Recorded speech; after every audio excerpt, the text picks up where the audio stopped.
New this morning, an investigation is underway after a truck burst into flames overnight at a Fargo business. It happened at Asplin Sand and Gravel, where one truck in a row of about 20 caught fire. Fire crews snuffed out the flames in about 5 minutes, but the truck does have major damage.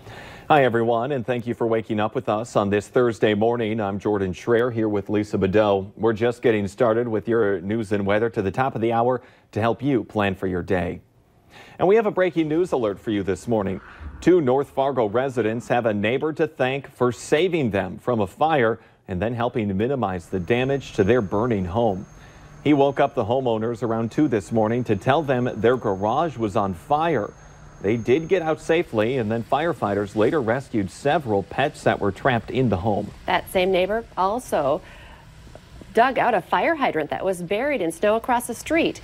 And firefighters say it was critical because they were just running out of water from their first source. Fire crews tell Valley News Live that there's smoke damage throughout the home, but no word yet on the extent of the damage to the property or the cause. It is getting worse out there on the roads. The North Dakota DOT has shut down I-29 from Fargo to the Canadian border and I-94 from Fargo to Bismarck. It's because of what they say are life-threatening driving conditions. The Valley Today's Abby Furchner is giving us a look this morning at what people will be up against when they head out the door. Good morning, Abby. Good morning, Jordan and Lisa. I'm here on Main Avenue in West Fargo, right outside of that road closure to I-94 out to Bismarck. And just to give you a perspective of what it looks like out in Bismarck and Jamestown area, Jamestown police took to their Facebook page this morning urging people to stay put and to stay in their homes as driving conditions on their roads are nearly impossible. And why? So when you're looking out your window this morning here in Fargo and West Fargo, you might just see some of that wind and those icy road conditions. It's getting much worse. This wind is getting gustier and stronger. Just sitting in the storm team vehicle, it was definitely shaking. And as you can see to my right here, the sign for I-94 East and those power lines are definitely rattling, and the road conditions are getting slicker as that blizzard is starting to move in. So you're going to want to stay put today. There are those traveling advisories in effect for a reason, because that blizzard is what we're anticipating is going to be nasty today. So if you can stay home and stay put, that is definitely advised. Yeah, good advice. And we can not only see it, seeing those the signs shaking, we can hear it in your mic as well. Abby Furchner reporting live for us. Thank you. Stay safe out there. And for all of you out there today, stay safe as well. Travel is not advised again in a lot of parts. And to give us an overview of exactly what happened and what we can expect, here's Lisa Green. Good morning. We're looking at more snow moving through the valley. Fargo will see more snow moving in, and the wind will be a problem for all of us. You can see our Skycam shaking just a little bit here. I've been hearing from some of our viewers. One of our viewers in West Fargo says his power's been flickering a little bit. Some viewers down in the Brampton, Havana, Rutland area along the state line in South Dakota also say they have some power outages going on there too. So the wind is going to be a big factor for us today, regardless of snow. But throw some snow in there and we've got visibility problems. This is out toward Colum, out in the south and west along Highway 13. Visibility very low in that area. Looking at our snowfall reports in that region, we've had a foot of snow reported in Ellendale, Park River, Valley City, and Grand Forks, about 5 inches of snow. This should actually say 7 inches of snow in Park River.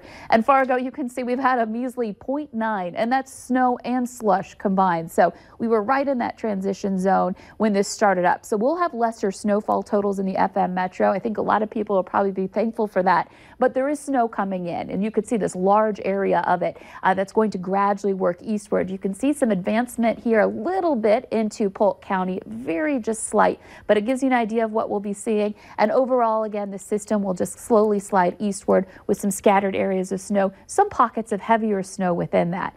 And then the wind. Here's a look at our winds gusting into the 40s, a gust of 49 in Jamestown. We've had some 50-mile-per-hour gusts there straight out of the north, and this will transition eastward, so we'll all see some windy conditions with gusts getting up into the 50s to potentially 60 miles per hour. And again, that's a threat regardless of whether we're dealing with snow or not. Visibility down where the snow is falling, less than a mile there. And then over to the east, we do have lowering visibility because of fog, because of mist, and all that moisture that's still in the air out ahead of this system. So temperatures are into that above freezing range for some of us in the east, many of us out to the west below freezing. And gradually through the day, we'll watch those temperatures temperatures slip. So where we have some ponding, where we have all that slush, very gradually we'll watch that start to freeze up into tonight. So adding more snow to the system in that band, more likely that 3 to 6 inch range. For Fargo, I think we'll be in that 1 to 3 inch range total with this storm system once it's all said and done. And taking a look at that hour by hour planner, you can see it moving through, the snow breaking up as well into the afternoon and evening, but that wind stays with us into tonight, and that will continue to be a problem until late. It's not until Friday morning, I think, where we'll have a good shot at cleaning up from this mess. Let's check in now with Al for an update on traffic. Morning, Lisa. Good morning, everyone. We're in North Fargo up on 12th Avenue North right near NDSU, and it almost feels like business as usual up here from a traffic perspective. Lots of folks out and about this morning, but I'll tell you something.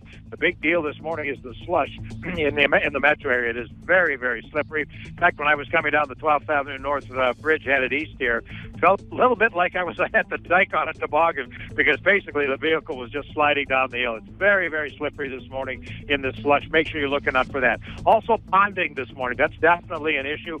Water catching where it would normally drain. The drains are frozen over. Water is ponding on them. Particularly a problem on that I saw on Vets Boulevard, also, excuse me, on the 9th Street in West Fargo and also on 45th. Just a couple of the places to look out for.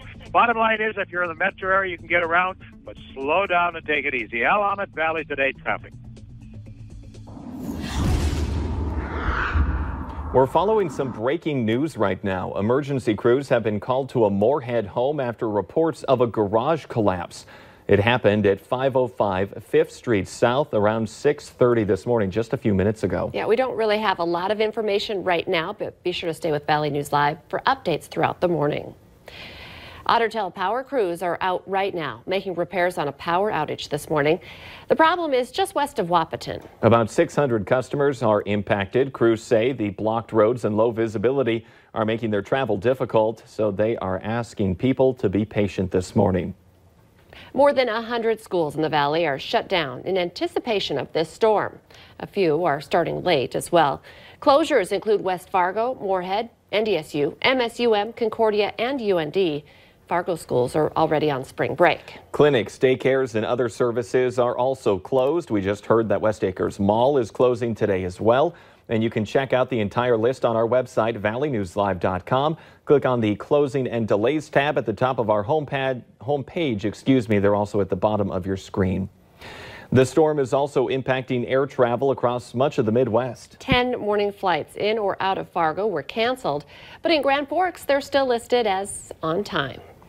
Road crews say they need your cooperation to clear city streets and avenues. Fargo is the latest to pile on the number of cities asking people to get cars off of the streets so plows can clear and widen the roads. And Fargo is still asking people to keep vehicles off of the streets until Saturday morning because they say they have too much work to catch up on. We're getting a better idea of what may have led to the resignation of a West Fargo teacher who was under investigation by the district. The school district's report says a female student reported Cheney Middle School teacher Dan Mocktel touched her back and stomach when she was the only student in the classroom, making her feel uncomfortable. His personnel file indicates that this was the second case of inappropriate touching in the classroom. The report also says that Mocktel had the same student pretend to be a dog and get on all fours on his desk as part of a lesson. Another student was then chosen to act as her owner and pointed her body parts with a yardstick. The teacher taught at Cheney Middle School and was given the option of resigning or be fired. He will continue to be paid while he is on leave through the remainder of the 2018-19 school year, and he was with that district for nearly 30 years. We've been having some problems. A lot of people have been having problems with Facebook this morning, so we haven't been sharing your guesses, but we still did post a question and want to have a little fun here before the show is over. Today's Facebook question of the morning, in a recent survey about the top things that can ruin a dining experience, this came in at number 1. The answer is a foul or unpleasant smell. Remember, you can take part in our question of the morning, usually when the Facebook machine is working properly, but today we are having some problems with that, and we're having problems with weather too. Yeah, and that's been frustrating because we get a lot of our information out through Facebook. You can head to my page. I've been posting there. That one's working. But we do have that blizzard warning in effect. We'll be keeping you posted on this throughout the day. The Today Show and CBS This Morning are just about to start, but the Valley Today rolls on. Join us right now for more live up-to-the-minute news and weather on the Fargo CW.